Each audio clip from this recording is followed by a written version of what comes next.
quick shout out to today's sponsor, Katana. We'll hear more from Katana later in today's episode. Nothing said on 0x Research is a recommendation to buy or sell securities or tokens. This podcast is for informational purposes only, and any views expressed by anyone on the show are solely our opinions, not financial advice. Boccaccio, Ryan, and our guests may hold positions in the companies, funds, or projects discussed. We're back. 0x Research Live, Monday, December 1st. New month, BTC down. Okay, what were you going to ask me? Go ahead. What was I going to ask you was that why don't you have Blockworks Research below your name, buddy? Wow. So I don't have Blockworks Research below my name because I'm now a podcast host only.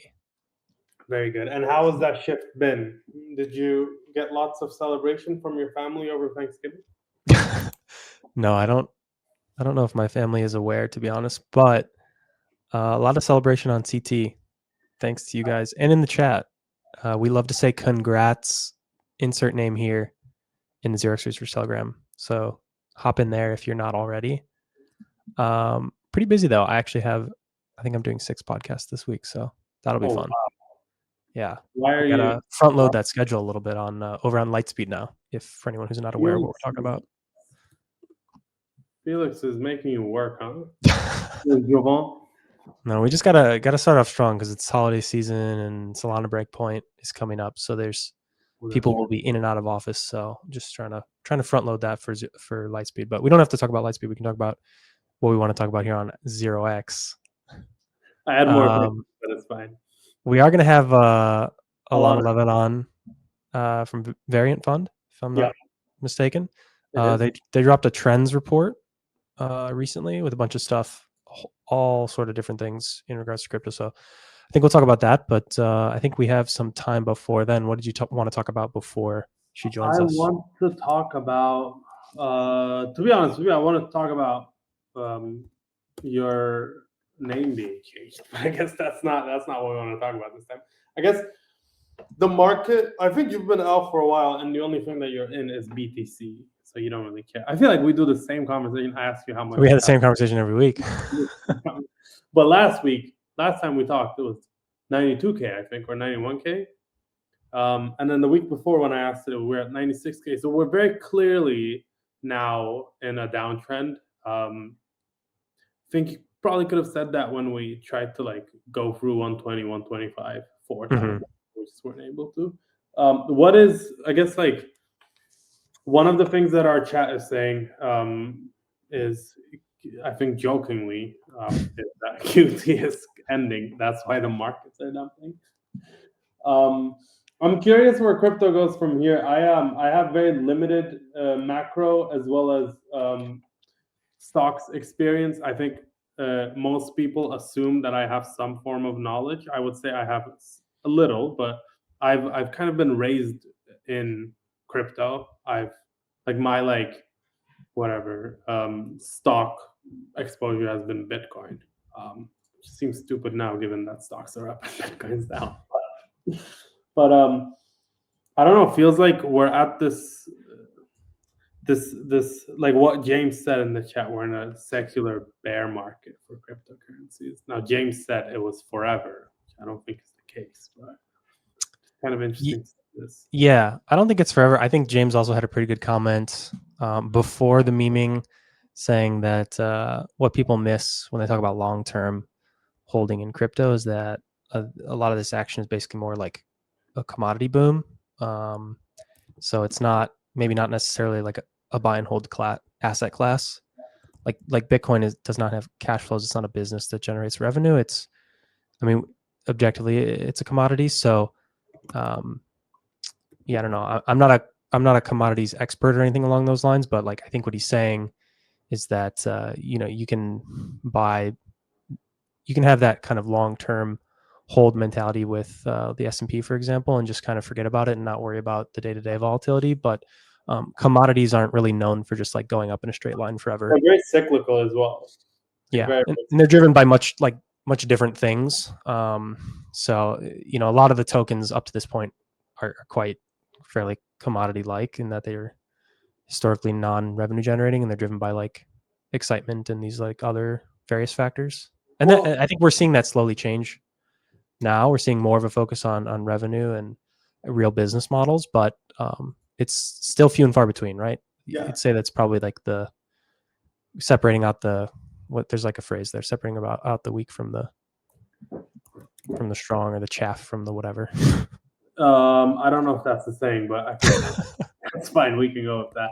One thing I was going to say is like we say that about commodities, but also commodities oftentimes like copper's up because just like AI data centers and not AI data centers, all data centers need copper, and a lot of it because of wiring.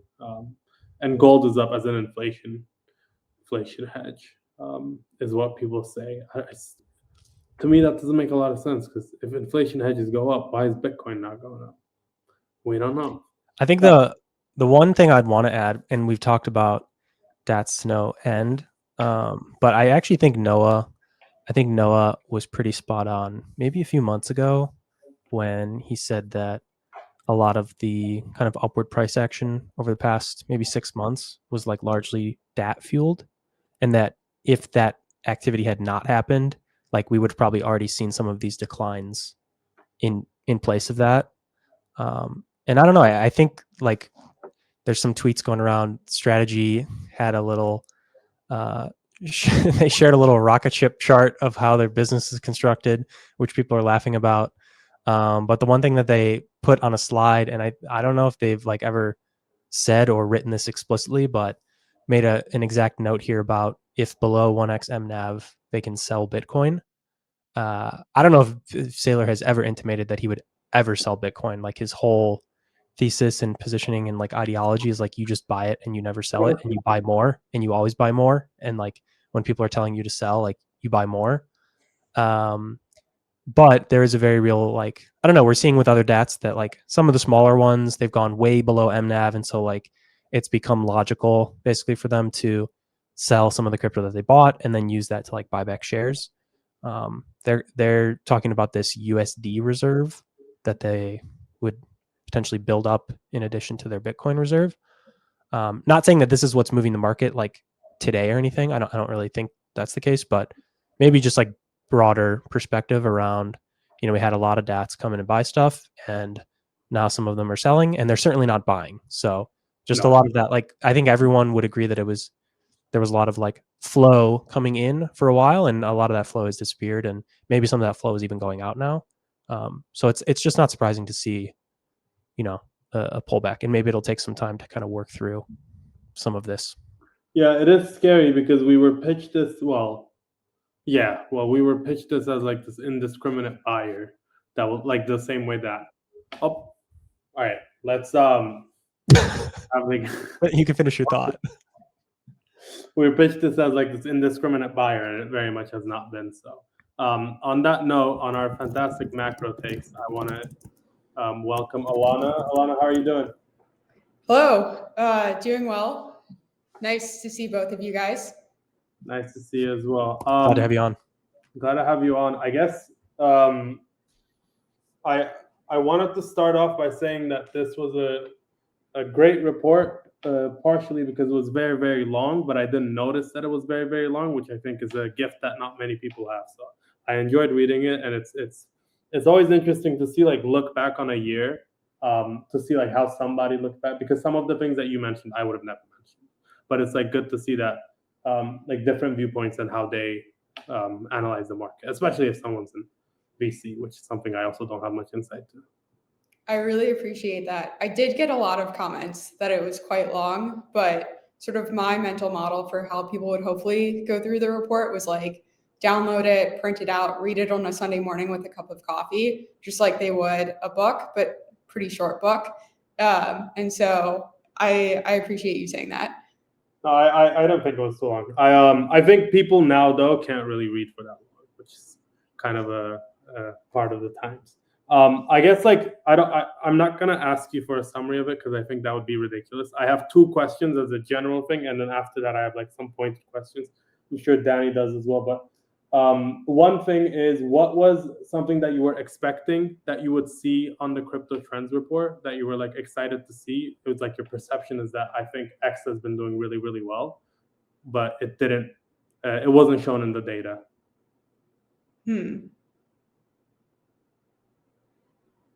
I think some of the accumulation of non-Bitcoin crypto assets was a little bit behind where I anticipated it would be. Like if you look at some of the slides around the pace of adoption for the Bitcoin ETFs, it's really incredible. When I was looking at the data for something like the Ethereum ETFs or what I thought the rate of accumulation would be for other major crypto assets, surprised me that it wasn't further ahead. But I think you can almost break that down to custody still remains a big challenge for some of these buyers. When you think about traditional funds getting into the business of accumulating many of these incredible crypto assets, the custody setup and the way they think about security is totally different than how they think about equities. I think that'll change, but it just takes time. And it was one of the things that I just hadn't fully realized until I started digging into the data. I think it's also one of the things that's led to a lot of the digital asset treasury companies. My hope is that over time we see maturation in that people can just go and buy the assets directly instead of buying some proxy for many of the assets. Yeah, I think that makes sense. That's something I guess like only on the fund side you would know. I would have no knowledge of. But this came up when Hyperliquid first launched. I remember people were like, "Oh, funds actually can't allocate that much to this because there's like." I think like the custodians didn't really support it, so they had to and then they have to do the DATs, and then as you said, the DATs aren't. We were talking about this, but DATs have now become sellers, even though they were being pitched as like indiscriminate buyers, now causing pain across the space.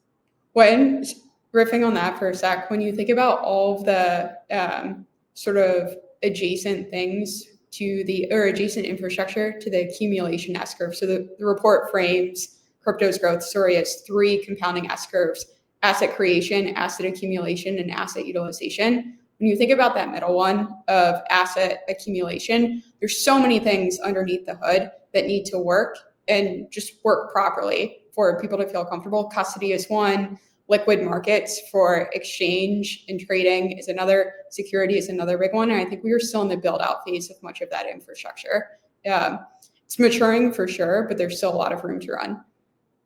I think that makes sense. Kind of on that note, actually, before we do this, I realized I jumped way too quickly into the report. Alana, do you want to give a background on yourself and what you guys do over at Variant?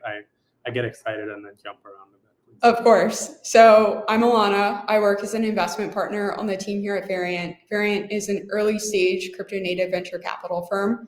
We invest across the full stack of crypto. So personally, the way that I look at crypto is anywhere crypto makes the world more productive gets me really excited. The firm takes the viewpoint that crypto gives people the ability to own the underlying products that they're using every day. That helps supercharge growth. It creates stronger network effects. It creates much more customer loyalty. Trying to think, what was the second part? Oh, how the report came about. So over July 4th weekend, I was rereading the Mary Meeker report on internet trends and AI. And Mary Meeker is this incredible, renowned venture capitalist who has been writing these internet trend reports since like the late 90s. I was sitting there with a cup of coffee in my hand. And I thought, wow, I would love to read one of these literally every weekend. This is incredible. In particular, I wish that somebody would write one about crypto. A couple weeks later, I was like, why don't I just try writing one about crypto? I know how to make slides. I love looking at data.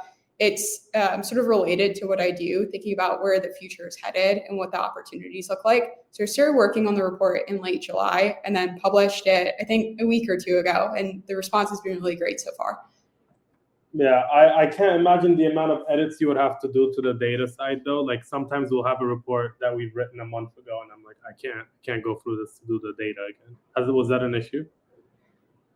It's a good question. If you look closely, you'll see that the data doesn't always end in the same spot. So you can kind of tell when I worked on certain charts and that some of the data ends through August, some of it goes through September. I think on the whole, it's pretty fine. It might differ by like a month or two on some of the slides, but largely going into it, I knew that I wanted to standardize the data as much as possible. I tried to keep sources consistent. So I used Blockworks for a lot of the data. I used Artemis. There's a bunch of incredible data providers in the space. And so I really did try and keep it as consistent as possible. More than anything, the thing that I worked on was the sort of storyline through the report. So you mentioned it is really long. It's 150 plus slides. In my opinion, pure gold of data and insights about where the future is headed. But I didn't want it to feel like 150 slides. I wanted it to feel like a story that somebody could sit down and understand the through lines. So that was probably where I spent the most time editing. I think that makes sense. And it's also impossible to cover crypto unless it's like 100 slides plus. This episode is sponsored by Katana. Katana is an L2 built for DeFi and is pioneering the ecosystem category of Productive TVL, believing that change should be graded on how efficiently assets are put to work in DeFi rather than just total value locked. From now until the end of November, users that bridge the Katana can earn boosted yield from CAT incentive campaigns, added VaultBridge yield, and other chain revenue. Follow the link in today's show notes to get started. As always, investments in blockchain technology involve risk. Terms and conditions apply. Do your own research. I have one question kind of related to the custodian stuff, but and then Danny, I know you have one in the same thing as well. One thing is you mentioned regulation at the very start and how it's been warming up. I don't have much insight into it, so I'm curious what you think. Like right now, we're in a very where the regulation is quite positive.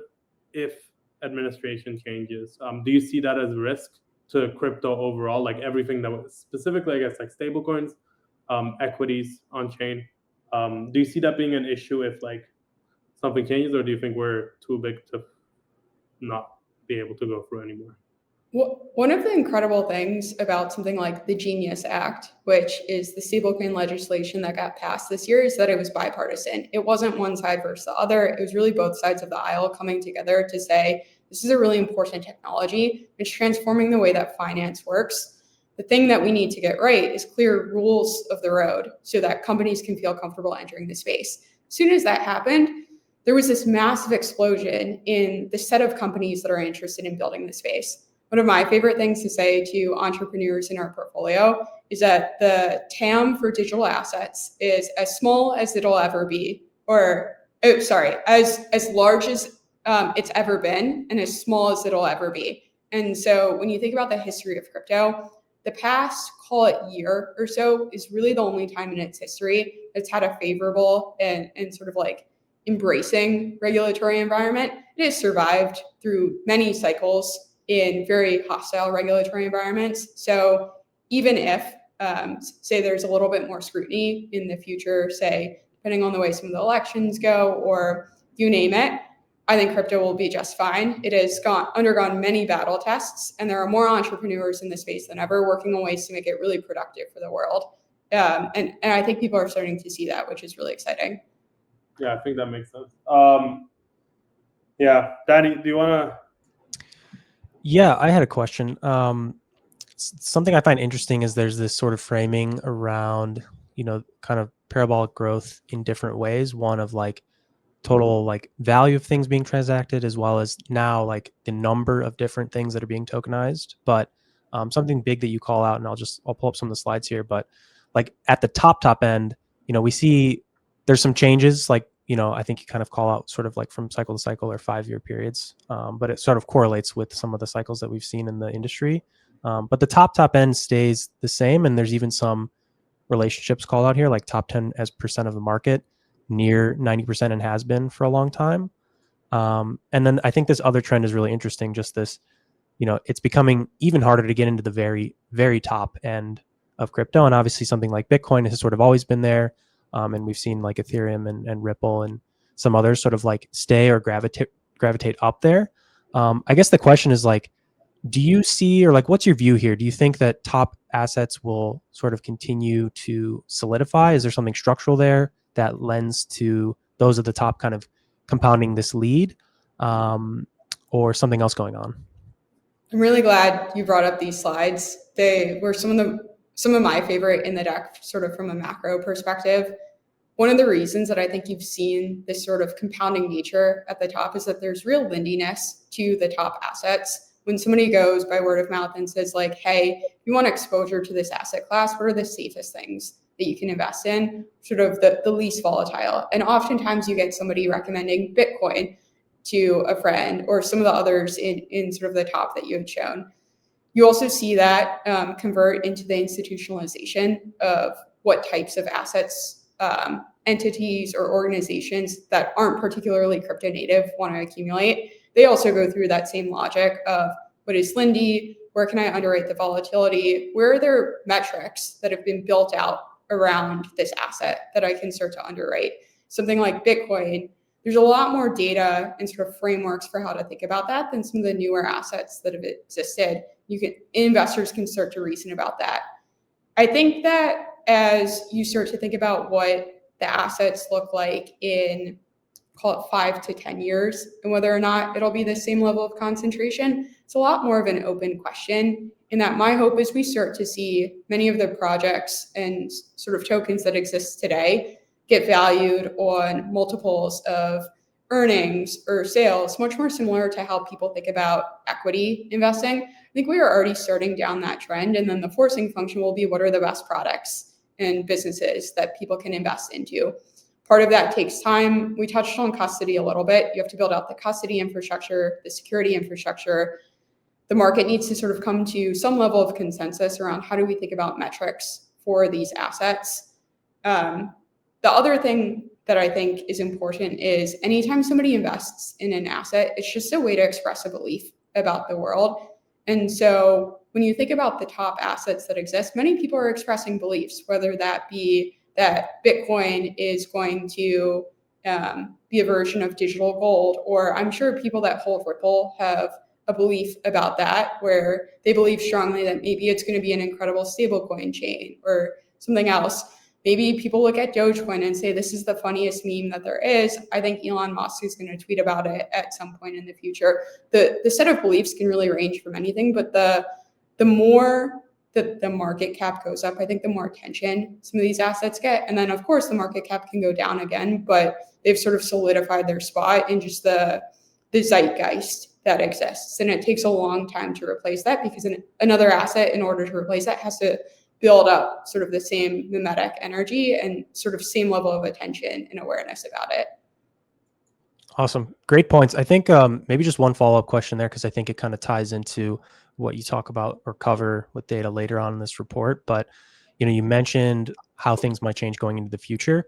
I guess, do you have a particular feel, maybe based on the data or what you're seeing kind of trend-wise, whether, those potential future top assets are going to come like natively from within the industry and build out business? We see some examples today, right?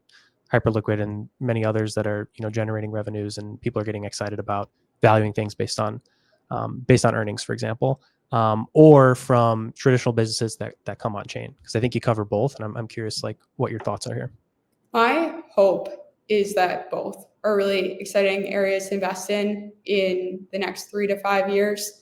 I think that we are going to see more crypto businesses go public on traditional equities markets, which is really exciting because you just get so much more data about what the underlying fundamentals look like. Like, I had so much fun reading the Circle S1 or the Gemini S1.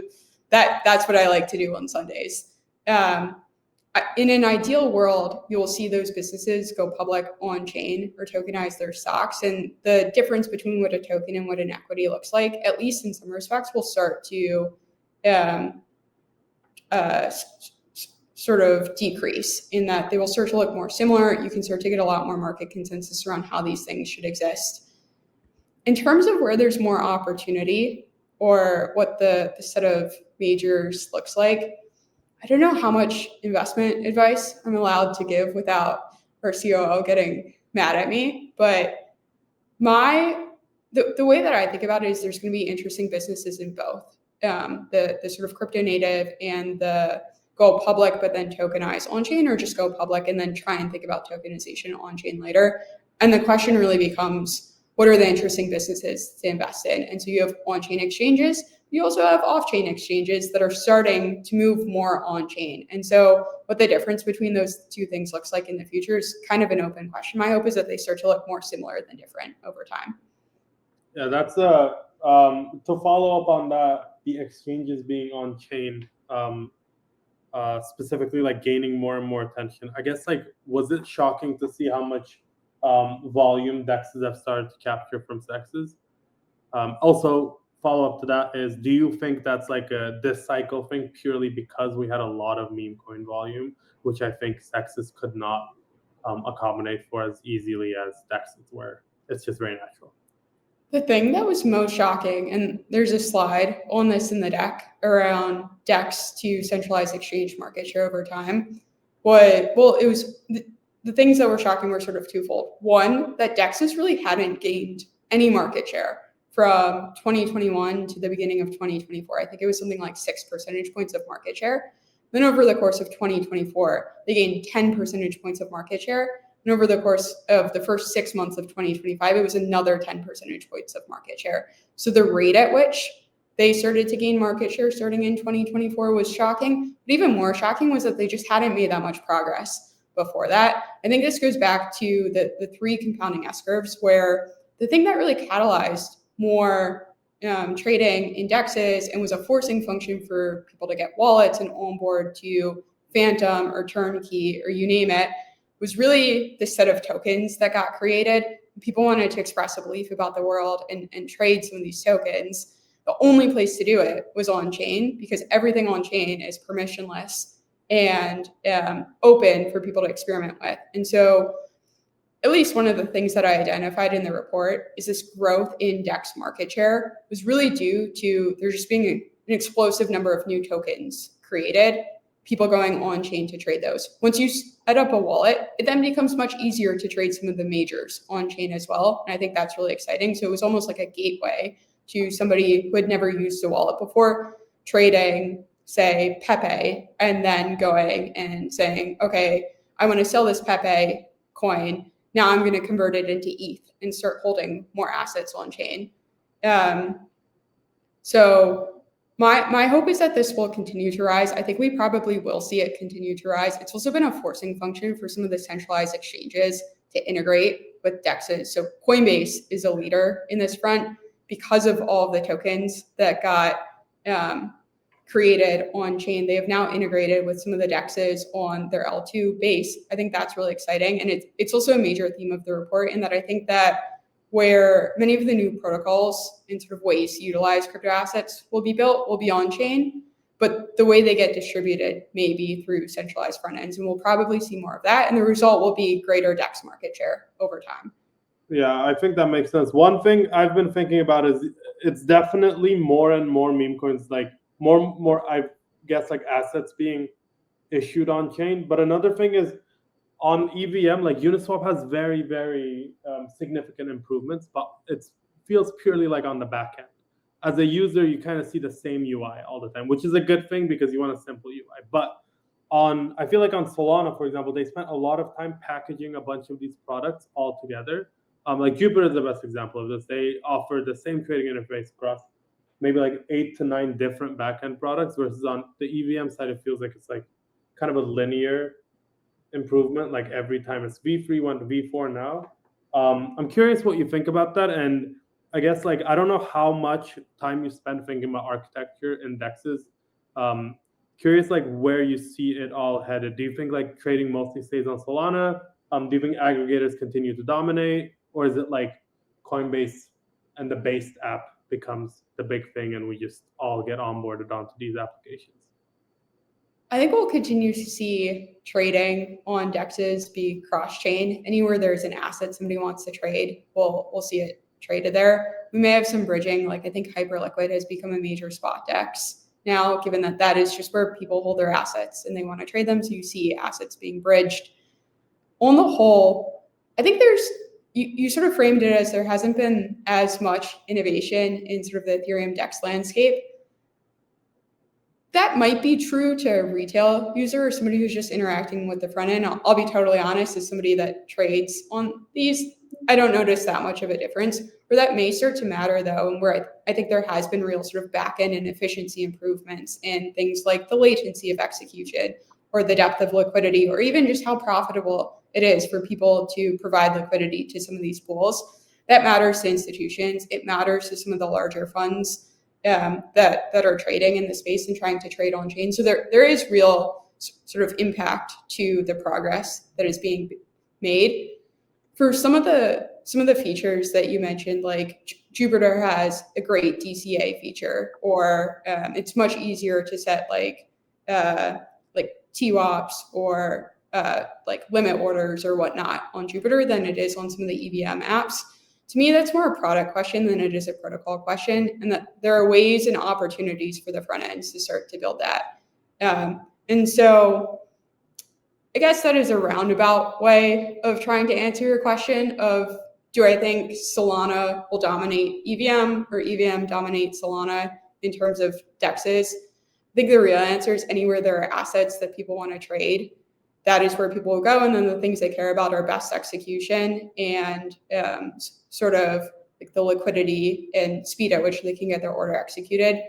There are incredible teams in both ecosystems, in the Hyperliquid ecosystem on Base, many other places that are working towards improving these mechanisms. And it's not, we're not far enough ahead yet to crown anybody a winner. I think one of the things that we've sort of learned in crypto is the landscape can change pretty quickly. And there are a lot of teams sort of working behind the scenes to try and improve different elements of trading on chain. I will say, overall, if we get more trading on chain, I consider that a major win. And so that is generally where my hope is. Shout out to today's sponsor, Katana. Katana is an L2 built for DeFi and is pioneering the ecosystem category of Productive TVL. In just 2 months, Katana has surpassed 500 million in TVL, with over 90% of that TVL being productive in ecosystem apps like Sushi and Morpho. From now until the end of November, users that bridge to Katana can earn boosted yield from CAT incentive campaigns, added VaultBridge yield, and other chain revenue. Follow the link in today's show notes to get started. As always, investments in blockchain technology involve risk. Terms and conditions apply. Do your own research. Yeah, I think that's a very chain agnostic venture capital firm response, which I think was a good one. I guess, Danny, unless you want to butt in, I have a question, another one about kind of the interface. Are we good? Go ahead. Wallets. They're starting to become better, but I mean, surely you expected also that they would have already been the dominant interface by now. They're not. Like, I still have to connect to log in. Is this, I imagine you guys have port codes that are wallets. Is this something that you can share that they're actively working towards? Are we going to like only be using wallets going forward, or are we still going to have to do the connect to login type of interactions? I don't know is the honest answer. So we're investors in a couple of wallet companies. We're investors in Phantom, and we're investors in Turnkey, and I'm sure there's one that I'm probably forgetting, so apologies to whoever in the portfolio that is. But with Phantom is a destination that people go to. It's not just like a vehicle that takes you to where you want to go. You can do pretty much anything that you want to as just like a regular user in Phantom. And I think that is, at least in part, where the world is going. In the world of going to each individual app and saying like connect to trade, part of the reason that exists today, I think, is because people are using wallets like MetaMask or Phantom as their home, and then they want just like a more customized experience. The way that changes over time is with embedded wallets, where you can start to get shared assets across all the places that you have the same wallet login. So if I'm using Turnkey on 5 different venues, ideally some future state of that is that it is one global pool of all of my assets that each of those individual identifiers or apps can point to and say, like, I know this is Alana's assets. I don't have to treat it as a separate, distinct pool of assets. And that is probably one of the ways that we start to move a little bit away from the Connect wallet. But I mean, even when you think about logging into any application, most of the time it asks you, outside of crypto, most of the time it asks you to log in, or it does a biometric screener. There will always be some form of like 1 or 2 clicks to say, like, just verify that it's you, and verify that this is like what you want to be doing right now.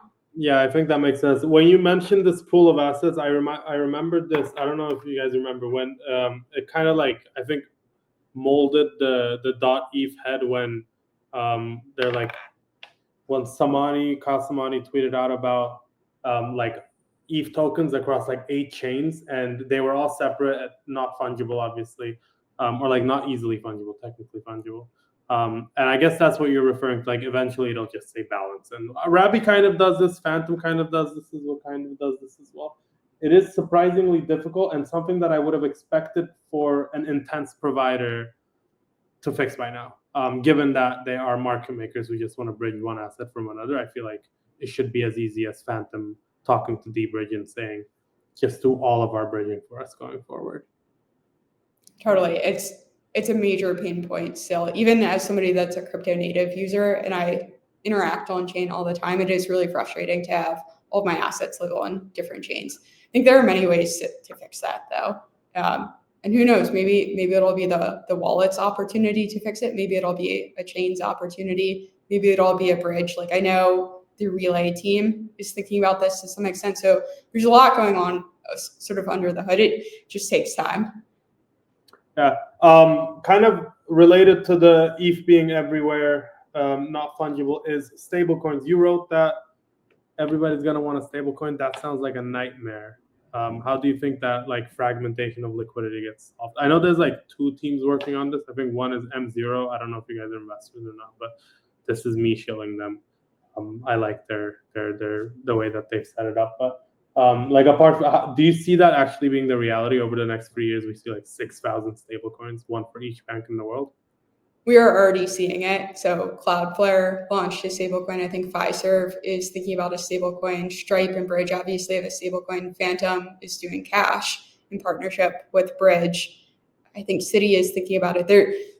I could probably spend like 10 minutes just going through the list of all the companies that are thinking about or have launched stablecoins. Anywhere that somebody has dollar deposits, it seems like the logical next step is how do you own, sort of brand your own money.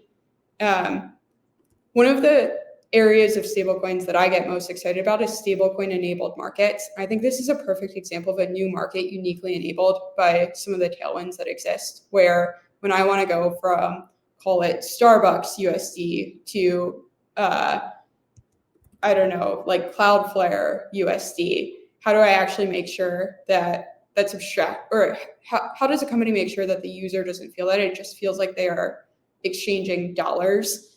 And one of the places that we can actually sort of see where this has happened in history before is with credit cards. When I'm using like my Chase Visa credit card and the merchant has a totally different payment system, there's an exchange of that credit where there's an interoperability network that says, okay, how do we sort of ratify these balances and say like this credit is good for that credit. Therefore, to the user and to the merchant, it just feels like dollars being exchanged. We're going to see that with interoperability networks in stablecoins. And so M0 has an interesting model in that any asset that is issued via M0 has this sort of unified liquidity pool underneath it where it is using the same, I think it's called M0, it's the token that backs all of the different stablecoins. There are also companies that are building sort of top down where they say anybody can issue their own asset. It can be sort of on any white label issuer's infrastructure, but we are going to create exchanges that are optimized for trading one stablecoin for another and integrating with the payment service providers. We have a company in our portfolio that's currently in stealth that's working on it. I know that there are probably half a dozen other companies that are also thinking about it. My guess is there's room for a lot of these to exist. And the way that they differentiate and sort of build new market infrastructure is optimized for low cost, compliance, integrations with the payment service providers. Some companies may require KYC, and so just tailoring to the different customer needs. But that would be, it's almost more like, I think it's an inevitability that there will be a lot of different stablecoins. And so the question is, what do you do about it? And how do you try and minimize the pain of the friction for the user as much as possible? And not like, should all of these exist? Do you think there'll be a sort of like top end concentration kind of outcome here, like we see with a lot of other things? Like, for example, in DeFi today, like you could make the case that you can kind of like omni swap any asset to any other asset if the liquidity pool exists. But like by and large, you probably have a USDT and a USDC and maybe even like a a wrapped Bitcoin or wrapped ETH pool for like any asset you want to trade, or maybe like wrapped Sol if it's on Solana. And then I think when you look at like financial institutions, it's like, BlackRock and Fidelity, like they have their money market funds, and when you hold cash, like you might just be holding whatever their money market kind of fund thing is, their asset is, and then they can easily swap that to like whatever the most other available form of like cash is to then transfer to another institution. Is, I don't know, would there maybe be an expectation that rather than some kind of like perfect omni solution, it's just like, well, there's Tether or there's like BlackRock stablecoin, and that one's so big that we might as well just have a pool for that, so that when people want to swap out or transfer out of our network, they're probably going to use that one instead. I almost think the question behind your question is really what creates defensibility for stablecoins. And I would say there's two things. One, there's a slide in the deck that sort of breaks stablecoin issuance and how stablecoin gets graded out into three parts. There's the actual issuance, there's the distribution, and then there's the brand. Historically, brand and issuance have been coupled, and then distribution has been a separate thing. So you see this with like USDC. Circle is the issuer, they've branded it as USDC, and then like Coinbase is a major distributor. Yes, this exactly. In the future, I think we're moving to a world where brand and distribution are coupled. And so if they're, Danny, just to sort of answer your question, one way that you get defensibility for a stablecoin is you just have a distribution arm that's so big that it creates some sort of liquidity moat for the stablecoin. It is so integrated across so many different ways to pay with or utilize stablecoins that creates some level of stickiness, and that it is just easiest to keep all of your assets in this stablecoin that has been distributed. Stripe is probably the front runner on that category today, but there's a lot of open questions as to like if Robinhood were to launch their own stablecoin, or major banks, like how does that change the landscape? Sort of an unknown question. The other way that stablecoins create defensibility, and it sort of relates to how stablecoins in the status quo have gained traction, is through liquidity network effects and integrations with markets. So one of the ways that Tether has sort of retained its dominant position is its integration as a base pair for many trading assets across so many different exchanges. Similarly, with USDC, it is so integrated across DeFi that it is just the most liquid and easiest asset to hold when you are sort of borrowing on a lending protocol or doing things like trading on Uniswap or whatnot. In reality, the first, call it 7 to 10 years of stablecoins, all of that adoption was really market driven. They weren't really being used for stablecoins. It was where do you get integrations across DeFi or exchanges and use it as a collateral asset. The reason that creates defensibility is when you're thinking about holding, call it like PYUSD, and I want to go buy Sol on a DEX, may actually be cheaper to convert that into USDC or USDT and then go buy on the pair of USDT to Sol than it is to buy on the pool that is PYUSD against Sol, just because of the liquidity or the spread. So there are real switching costs if you're able to develop a liquidity moat. My guess is that much of the time for that is sort of past. The two ways that you might get it is if major exchanges, like call it the NASDAQ or the CME, decide all of their assets are going to trade against stablecoins rather than fiat, and then they sort of king make a stablecoin there. The other way you might get it is if there are some new markets that emerge that are potentially crypto native, or maybe they come from the AI world, TBD, and that drives a lot of adoption of sort of market integrations for stablecoins. Otherwise, I think what you end up with is sort of distribution remains king. I love this framing, and maybe just to that point you made about king making, like, if you were to just you had to pick an answer today, like if that were to happen, say that outcome did come to fruition, would the expectation be that they'd king make something like a Circle or a Tether, like an existing very large one, or some of these institutions would come in, create their own, and then they would decide to like, together, let's king make this and make it the new kind of back end for us? My guess would be that it's more of the latter. And you would see something maybe almost akin to Visa emerge, where it's a consortium of different players that come to consensus on like, we're going to create this new asset or this sort of new monetary network, figure out some shared economics. The challenge with something like Tether or Circle is they have their own economics and existing partners. The actual tech to create a stablecoin is not that complex. And so what really does become complex is the economics, the sort of revenue sharing, the ways in which they get used. And my guess is that if we were to see like a new major one emerge, it would be a consortium approach. It's been tried, hasn't really worked out to date, but one of the things that's new and has changed since the last attempt is passage of regulation that allows bigger players to sort of get in the mix and really drive forward with clear rules of the road. Makes sense.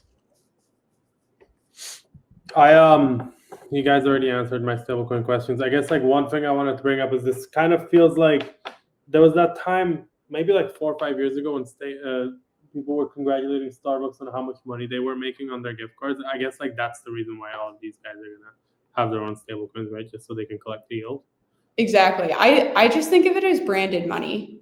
And then if it is like an extra revenue line that a lot of these businesses can add, and the cost to develop it or integrate it has gone not quite to zero, but it's dropped significantly. And so and similarly, like the difficulty of creating a wallet has dropped significantly. So the combination of those two things make it almost like a no-brainer for anyone with distribution deposits to probably build one. Thanks to Uniswap for sponsoring today's episode. The Uniswap trading API solves the problem of adding crypto to your products without the hassle of needing deep crypto expertise, ongoing maintenance, or liquidity aggregation. The trading API provides access to the Uniswap protocol, which has processed 3.3 trillion in all-time volume, handled over 465 million swaps from more than 25 million addresses, all with zero security breaches. Developed by Uniswap Labs, the US-based team behind one of the most used DeFi apps access some of the deepest liquidity in crypto, combining both on-chain and off-chain sources for optimal pricing. The same liquidity that powers billions in swaps, now available via a singular API. Let's get back to the episode. As always, investments in blockchain technology involve risk. Terms and conditions apply. Do your own research. Do you think, I want to share 2 slides because I think they get into this point really well. We see it, and I think you use the example here with Coinbase and some of the kind of productization that they're exploring, and not just with stablecoins, but also with kind of DeFi and on-chain markets. But the earn, the borrow, lend, the spend. There's like different ways that they can offer these as products to their customers, and then also maybe catch a few bips on some of that activity that they otherwise were not sort of collecting on, so to speak. But you also lay out this slide, which I think is really interesting, is all of the ways that really like are not being explored quite yet, or like maybe we're sort of getting there, or we can see the future to now with some of this rollout of more stablecoin adoption. I guess, are there things that like maybe you're most excited about, or like over the next maybe 1-2 years, what's really interesting versus maybe 5-10 years, like where things are going? Broadly, new ways to utilize or productize stablecoins are really interesting, and you see a lot of that sort of on this slide. To date, stablecoins are primarily useful in terms of cross-border B2B payments, or like one-to-many payments, something like global payroll. That is a perfect use case for stablecoins. One of the things that's actually not on this slide that I think is a really important piece of infrastructure as it relates to the end-to-end stablecoin transaction flow is last mile liquidity. And so today we live in a world in which many people who receive stablecoins in foreign countries may want to off-ramp to local fiat. They may not want to hold USDC or USDT for whatever reason. And getting that conversion from the stablecoin into the local fiat is more challenging than one might expect. We have a company in our portfolio called OpenFX that is doing incredible work in this regard, and I think there's a lot of opportunity there. But it's one of the areas where I think there's still sort of a lot of room to innovate. The other thing that's not mentioned on this slide that I'm really excited about within the world of stablecoins, and it's mentioned on a slide later in the deck, is non-USD stablecoins. And so I think many people are excited about the idea of on-chain foreign exchange, where instead of going through fiat rails that may take a day or two to settle, as it relates to non-USD stablecoins, it doesn't have that same market incentive that USD stablecoins had, in that one of the things that drove adoption of USD stablecoins was this usage as a base pair on exchanges when, call it Chinese whales, wanted to sell some of their Bitcoin, but it was illegal in China to hold crypto. They couldn't really touch the fiat rails. And so what they did was they off-ramped from Bitcoin into USD stablecoins, and it was a stable store of value. You really only need one or two stable stores of value. You don't need 100 plus different stable stores of value. So the question is, like, what is the first order incentive for somebody to hold a Mexican peso stablecoin? I think the answer is more access to yield. And so you see different issuers that are saying, like, hey, we are going to go and tokenize the Mexican peso. We will give you access to the underlying 6 to 7% of CETES, which is like Mexico's equivalent of treasuries.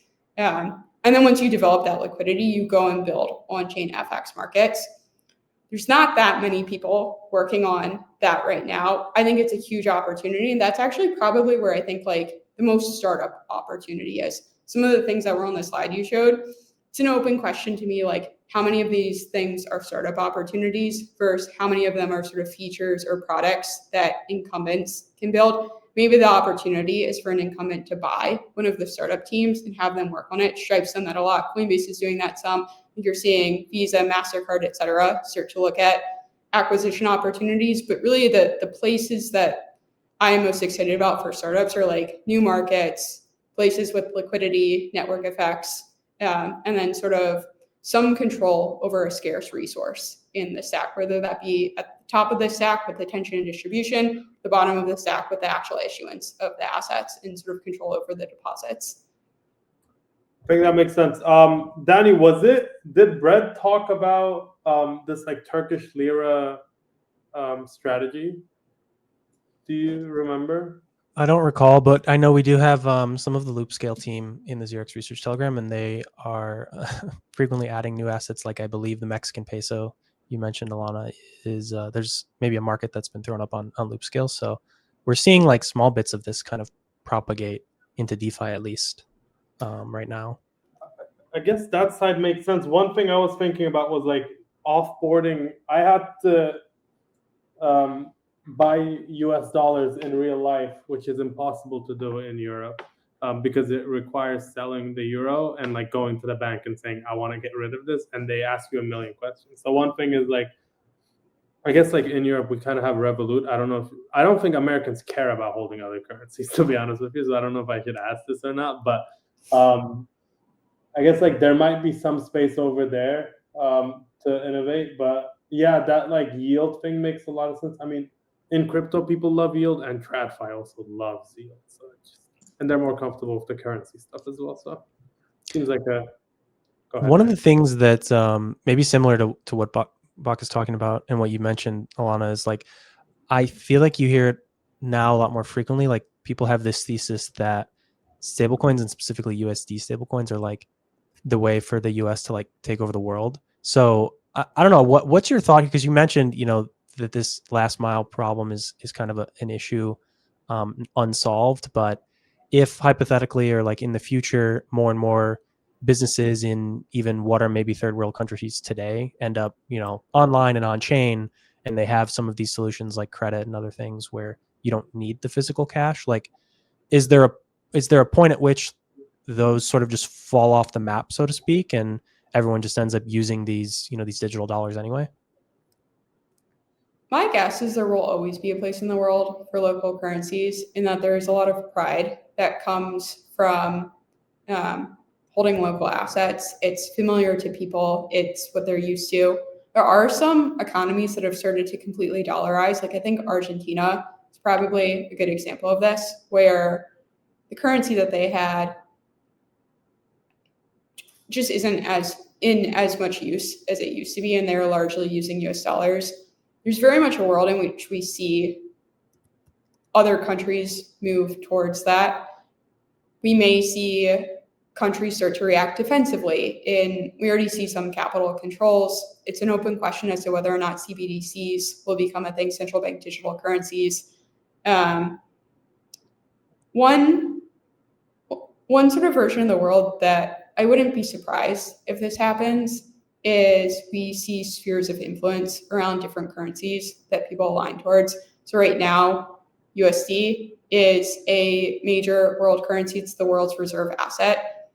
Whether or not that's the case in 10 years is something that a lot of macroeconomists are debating right now. What does it look like if it's not this whole reserve currency? Maybe if you get spheres of influence of, I don't want to list like a laundry list of different currencies, but like a few different currencies where you just sort of have country alignments, then the actual reserve currency or like the safest currency becomes something like Bitcoin. I could very much see a world in that where if currencies become politicized, the only non-political currency is like a non-sovereign currency or asset like Bitcoin. And that's very much like a world that we could go to. Hope that's not the, or I shouldn't say I hope that's not the case. I hope that the dollar remains a well-respected currency in the world. I live in the United States. I think that it is important for the government to function and all sorts of stuff. Control over monetary policy is like an important thing, but there's very much a world in which you could see like spheres of influence of currencies. Yeah, a very scary world. I would like if there's, I guess like this was the argument, right? Was if what you said happens, where it's like Bitcoin is the dominant reserve currency, it kind of means that the U.S. doesn't have the pull that it does, and then if the U.S. doesn't have the pull that it does, that's a scary world. To try and be an optimist, I think it just means there's change, and how we manage that change is important. Again, like I hope that the U.S. retains its influence, so I want to be sort of clear about that. But even if it doesn't, like the U.S. has changed its underlying sort of backing for the currency before. We've seen monetary changes, and in when it like went off the gold standard into just fiat, and there's a question, it's just like, how do you do that safely and in a way that tries to make the world better? Yeah, I'll lean optimistic with you here. Like I do think you see a lot of non-major currencies that struggle to kind of like fulfill the needs of their local citizens. So if there's a meaningful way to, you know, combine or form a kind of inter-nation you know, currency that, I mean, Europe has the EU, for example, with member countries. So you could see that in Africa or other places as well. And if maybe that helps kind of stabilize some of the issues that occur with having, you know, a different currency in each nation. We also see like Totally. BRICS as an organization, like have, you know, they've talked and sort of explored some of these ideas. Who knows if they'll ever get there in like adopting some sort of standard, but maybe the bigger issue is just that you have some countries that really struggle to sort of uphold their own national currencies. So we could go to more larger spheres than we have today, but not necessarily like, it doesn't have to be USA versus China World War III type of thing. You know, 100%. I think those are really good examples, and like economic interdependence between countries, when done right, is actually a really stabilizing force. And so there's a lot of reasons to be optimistic as well. Yeah, maybe it's the European in me that is constant. Or maybe it's I guess like because I'm Turkish, right? And like I know what happens when your currency is not very well respected anymore. So maybe it's that is good. But yeah, I could see other positive things also happen. It's important to be an optimist. Alana, I realize we've spent 45 minutes grilling you about questions. I guess like, do you have any questions for us? It feels like it's a good time for you to say, did you guys actually read the report or not? Like, or some final thoughts, big takeaway thoughts.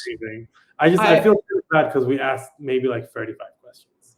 I love it. I love answering questions about the report. To your point, it is really long. I think it's worth sitting down and reading through, but at the same time, there's so much context that I couldn't put into the report. So I guess my request to anybody watching this would be go check out the report. It's in my pinned tweet on X. My handle is Alana Levin. It's also on the Variant Fund website at variant.fund. Reach out if you have questions. I'm probably going to try and publish a series of blog posts that expand on some of the themes in the report as well. One one of the things that I'm really looking forward to and hoping for more of from folks that dig through the report is just like, what do you disagree with? The reception has been incredibly positive so far, and I've really appreciated that. It's probably the nicest people have been to me on the internet in a long time. But like, bring out the haters. I want to know what you disagree with and sort of what I can dig into for the report next year. And so, yeah, my main request is just go check it out. Let me know what you think. My DMs are always open. Very good. Yeah, Alana, thank you again for coming on. This was fantastic. Danny, do you want to roll us out? Thank you so much to Alana for joining us today. And thank you all for watching and listening. We will see you all on Friday. Have a good one.